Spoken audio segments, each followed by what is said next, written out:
સંસારમાં જ્યારે આપણે જીવન જીવતા હોઈએ છીએ ત્યારે કદાચ આપણને ન ગમતી વાત છતાં પણ એ થઈ રહી છે,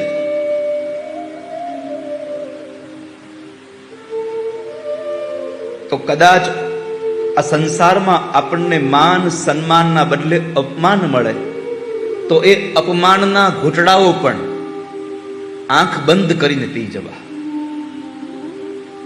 અને જેણે જેણે અપમાન સહન કર્યા છે ને એને જ આ દુનિયામાં સૌથી વધારે શ્રેષ્ઠ પ્રમાણના માન અને સન્માન મળ્યા છે.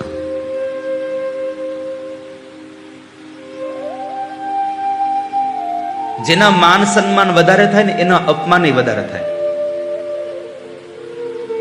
જેને દુનિયા વધારે પ્રેમ કરે એને દુનિયાના લોકો વધારે ધિક્કારે પણ ખરા, પણ પ્રેમ કરે એની સામે